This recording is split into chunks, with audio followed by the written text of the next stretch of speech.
Dinosaurs first appeared between 247 and 250 million years ago. They ruled the Earth for about 175 million years until an extinction event 65.5 million years ago wiped out all of them. In 1842, Sir Richard Owen, Britain's leading paleontologist, first coined the term dinosaur, derived from the Greek dinos, meaning terrible or fearfully great, and sauros, meaning lizard or reptile. Despite the fact that dinosaurs no longer walk the Earth, as they did during the Mesozoic era, dinosaurs live on in the study of paleontology. Here in Auburn University lies the home of the only dinosaur egg with an embryo ever to be discovered east of the Mississippi River.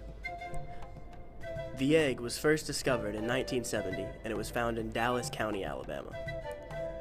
The deposits the egg was found in were completely marine, meaning it had to have been washed out to sea as the embryo was nearing completion of development and was preserved in the ground through fossilization. This small and relatively fragile egg survived 83 million years in the ground. It was concluded to be a dinosaur egg because of the tiny black bone fragments. This egg is the kind of egg you would expect from a small ornithischian dinosaur, more specifically a duck-billed dinosaur, due to its location in Alabama. Today, new information about this egg and the dinosaur it once belonged to is constantly being uncovered.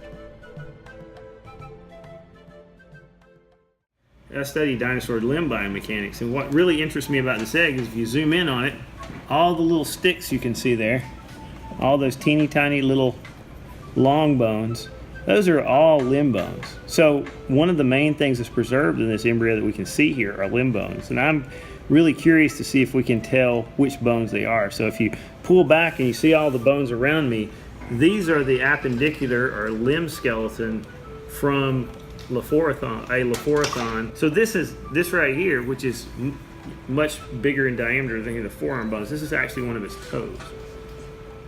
This is actually part of the hind foot. This is what's called a metatarsal. So it's one of the back part of the back feet. The cool thing is that if we can link those little baby bones to the big bones, that would be great. In terms of what these guys would have eaten, all of the ornithopods are herbivores, so they would have all eaten plants. Duckbills.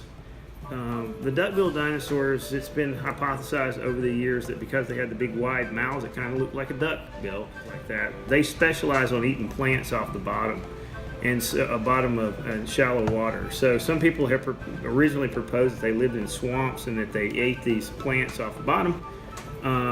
Nowadays, we've moved duckbills up onto the terrestrial environment. We found trackways that indicate that they lived in fully terrestrial environments. They weren't mired up to their hips in mud or in the swamps and things. And so I think that the modern view of a duck-billed dinosaur is like it's just a generalized grazer, browser, low browser. Think of something like a herd of wildebeest or something like that. What we don't really know are the numbers of dinosaurs that were here, because 99.999999% of them, or maybe even more, were never had a chance of being preserved. But there's no reason to believe that there couldn't be another one in Alabama. And one of our functions as a museum is to look at things the public finds. And so we get people all the time that bring us things they think are dinosaur eggs or dinosaur bones, and to be honest, obviously none of the others have been dinosaur eggs. And I will look at 1 million so-called dinosaur eggs to find the one that might be a dinosaur egg. So I would say if you find something and you wonder about it, that's what we're here for. This rare egg that has been donated to Auburn is now being held in a styrofoam box labeled Dino Egg. Plans are in store for a new display for this rare attraction.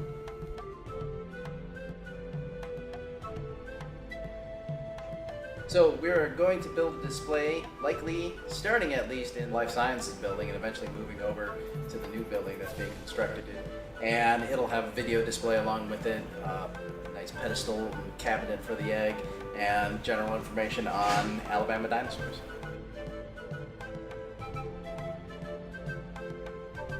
So we raised it through Tiger Giving Day, which is basically like a one-day GoFundMe campaign to get crowdsourcing for projects. And so they like to get lots of small donations to be able to fund something like this. And we got about $11,000.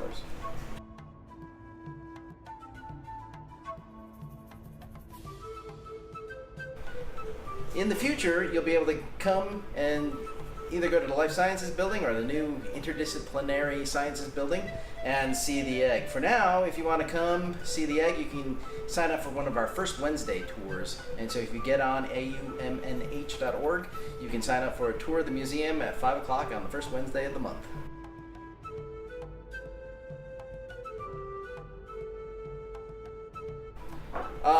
That it really is a one-of-a-kind sort of specimen. We don't get a lot of dinosaurs here in Alabama because of the way that the topography of the land was at the time. So everything had to have been floated out to sea.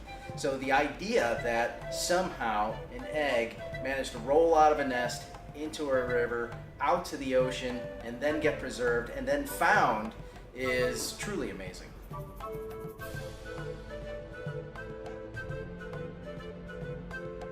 So, my favorite part of the dinosaur egg is seeing other people see it. I know when I first saw it, it was a spectacular thing. It was really interesting to be able to see something like this, to be able to see the bones inside of it and see that it was once a living organism. Through studying this unique artifact, both scientists and the general public can learn more about these magnificent creatures that once ruled the Earth.